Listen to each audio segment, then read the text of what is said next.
住在乌鲁木齐的哈萨克族加纳古里朱马泰最近给一位哈萨克知名人士写了一份请求信，信中说，因争取合理的政府征收草原补偿及安置补助费成了地方政府的眼中钉，导致了他从2017年9月26日起就被关进了中共所谓的集中培训中心，长达2年27天。被释放后，当地警察仍然对他及其家人紧盯不放，使他不能正常外出工作、办理护照，就连到医院看病也害怕在过程中被动手脚，强制送到精神病院，包括各种缴费都不敢使用手机。加纳古里在接受中央社专访时，在这6年来，他完全没有任何收入，都靠家人接济，生活过得很艰难。曾经在哈萨克国家电视台工作的加纳古里是个知名的文艺工作者，也是第一个在中国境内敢于向外揭发自己被关进再教育集中营的受害者。加纳古里透露，由于2010年挺身争取合理的政府征收草原补偿及安置补助费，与新疆政府发生了巨大的矛盾，成了当地官员的眼中钉。后来有关当局诱骗他从哈萨克回到了所谓新疆，处理相关问题。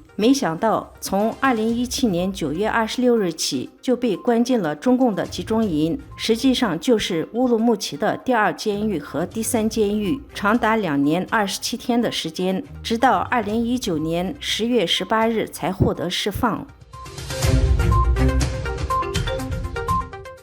2022年，中国大事频发，如北京四通桥事件、郑州富士康工人抗争、乌鲁木齐大火死亡事件、白纸运动、中共病毒疫情大爆发等，这些事件都凸显出了中共专制政府治理的能力相当的薄弱。根据中国新闻周刊1月3日的报道，2022年以来，中共纪检监察机关查处通报了一批涉及逃逸式辞职或离职的官员名单。所谓逃逸式辞职，就是有的官员并非真想辞职，而是变提前退休为提前筑巢，以延续权力余温；有的采取弃权交易，在位不收，离职收，在岗不收，转岗收；有的是所谓带病离岗。部分官员主动提前辞职或提前退休的原因有所不同，有的还提出了放弃退休待遇等等。时事评论员表示，那些有权有势的中共高官都已经把自己的财产、子女转到了国外，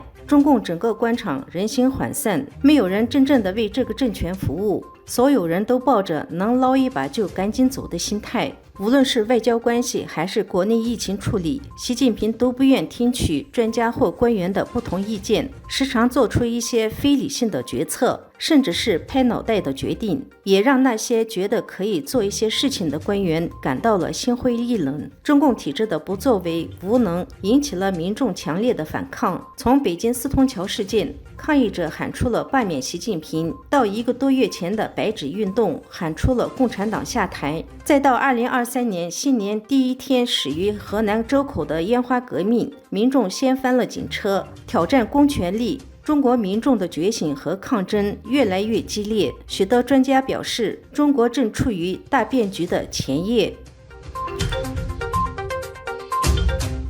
与中共交好的巴基斯坦再度爆发示威，堪称当地最重要的一带一路投资项目瓜达尔去年10月爆发抗议，示威者直接在中资经营的港口静坐，双方爆发冲突。示威运动发起人最后发出通牒，要求中国人离境。目前该地区处于宵禁及断网状态，使投资额高达500亿美元的中巴经济走廊陷入了停顿。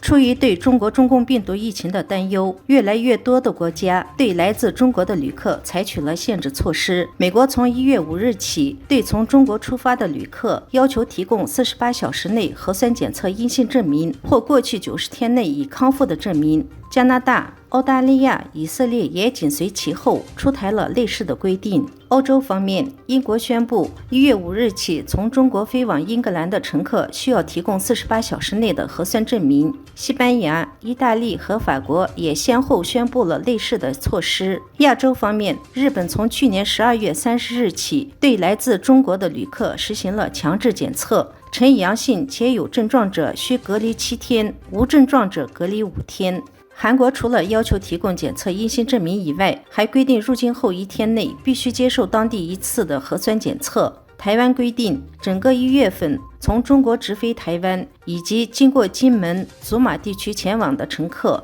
都必须在抵达时接受唾液 PCR 检测。此外，北非国家摩洛哥从1月3日起禁止所有来自中国的旅客入境，无论什么国籍，成为全球首例。